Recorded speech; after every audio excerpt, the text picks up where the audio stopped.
Bom dia, boa tarde, boa noite, pessoal. Aqui, ó, segundo assunto aqui que a gente vai tocar, que é a questão do financiamento. Pessoal, questão de financiamento para compra de imóveis, tá, pessoal, é um negócio meio complexo, assim, parece fácil, mas nem sempre é, tá? Toda vez que você for comprar um imóvel, se você for financiar, comece. A primeira coisa que você deve fazer é procurar os bancos, as financeiras, verificar qual o seu poder aquisitivo de compra, né? Porque às vezes você quer comprar um imóvel, vamos supor, de X reais e o cadastro que você tem, a sua ficha não aprova esses X reais, aprova menos. Ou às vezes aprova até mais. Então, é o ideal, antes de comprar o imóvel, né, ir no banco e pode ser no banco que você já tem conta, os bancos que você movimenta, e vai lá e simula a compra do imóvel, né? A simulação que a gente fala você vai lá, tem muitos bancos que na plataforma deles, no site deles, no aplicativo deles, tem lá a simulação de compra de imóveis, né? De financiamento imobiliário. E aí você vai colocar lá seus dados ali e você consegue verificar quanto você tem que dar de entrada e quanto vai ficar o valor da parcela.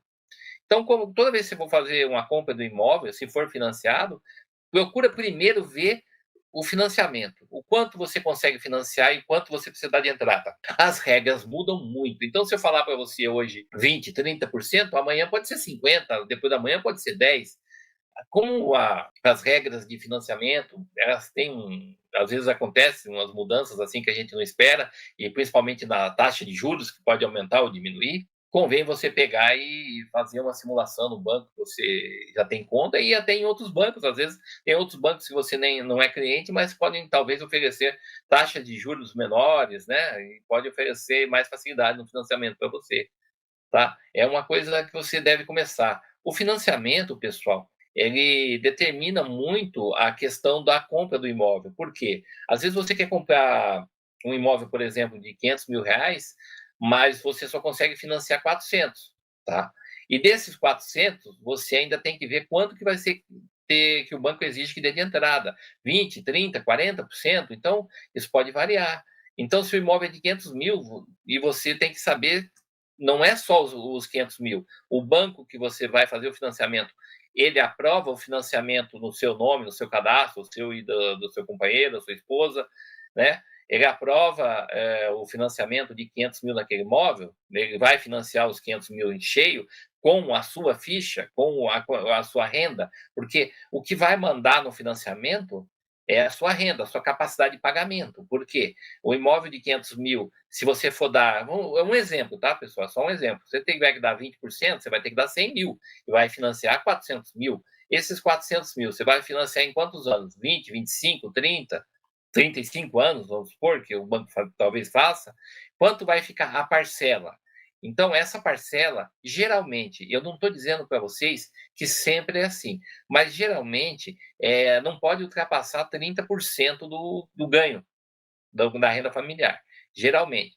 Regras existem e exceções também, mas em regra geral, vamos colocar assim, o financiamento ele fica em torno, no máximo, assim, de uns 30% da renda familiar, que você vai colocar lá, vamos supor, se for duas pessoas trabalhando, né, que vão financiar em nome dos dois o imóvel, da compra do imóvel, né, então, geralmente, toda regra tem exceção, ele não pode ultrapassar 30%. E, lembrando, tem que dar a entrada.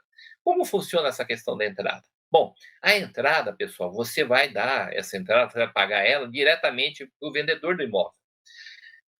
Bom, a entrada você pode, de repente você pode dar um carro de entrada, um imóvel de entrada para o dono do imóvel que você está comprando. Você tem um imóvel de menor valor, você pode dar um imóvel de menor valor como entrada, né? Você pode dar um veículo como entrada.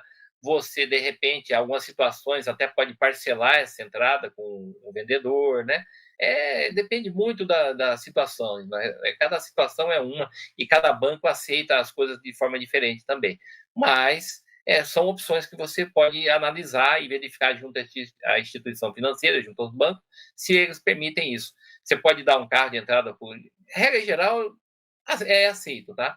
Mas sempre pergunte, não perguntar nunca ofende. No mínimo, você vai ter a certeza de se pode ou não, né? Então você pergunta lá, eu vou dar um carro, um imóvel de 500 mil, mas a minha ficha aprovou os 500 mil, eu tenho que dar 100 mil de entrada, eu tenho um carro de 100 mil e o proprietário aceitou o carro de 100 mil como entrada. Tudo bem aqui no banco? O banco falou, tudo bem, beleza. Aí vai ser feito o contrato de compra e venda no banco para fazer o financiamento. É assim que funciona. Essa é uma questão que é interessante também você ver. Ou você vai dar um terreno, ou você vai parcelar essa entrada com o proprietário, direto com o proprietário. São questões que você tem que se analisar aí e perguntar sempre no banco se é possível fazer assim.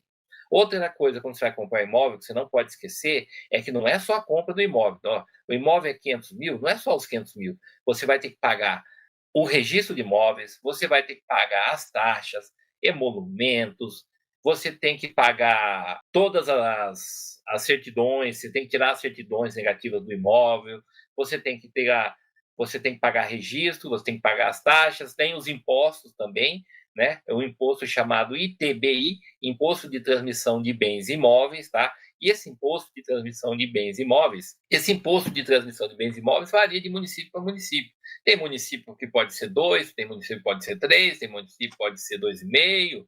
Então, isso é outra coisa que você tem que se atentar. Por exemplo, um imóvel de R$500 mil, né, 500 mil reais. Um imóvel de 500 mil reais, o ITBI dele, se for 3%, é 15 mil. Você vai ter que pagar 15 mil. E muitos municípios, eles não parcelam, tá, pessoal? Geralmente, você tem que pagar à vista esse valor. Existe município que parcela? Existe município que parcela.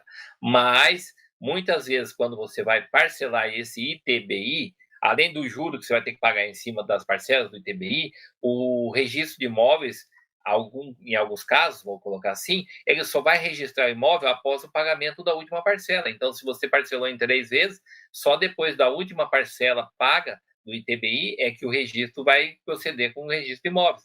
Isso pode atrasar a entrega das chaves para você, o recebimento das chaves do imóvel, ou também atrasa para o vendedor, para ele receber o valor do financiamento. Então, são questões que você tem que se atentar e analisar.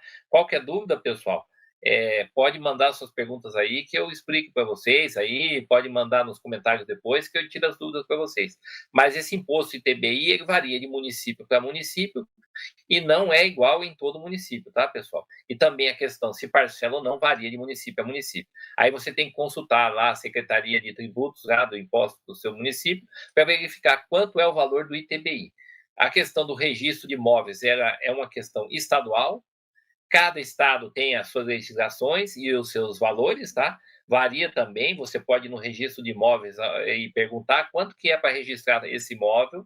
Questão de cartório, tabelionato de notas, a mesma coisa. Varia de estado para estado. Então, você vai lá e pergunta, olha, eu vou comprar um imóvel assim, assim, assado, nessa localização, esse valor. Qual é o valor de uma escritura pública, se você for estar fazendo um cartório, vamos supor.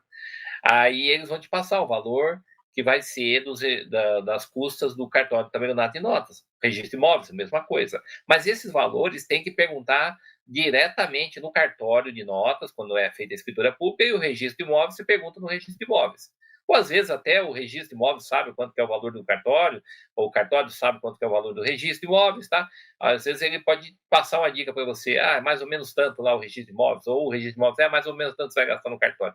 Mas sempre confirme, pessoal, vai lá confirmar que a legislação pode mudar e os valores também. Então, isso aí é para você ter uma noçãozinha básica aí sobre a questão do financiamento aí. Então, mais uma vez, pessoal, deixando seu like, curtindo, compartilhando e se inscrevendo no canal, tá, pessoal?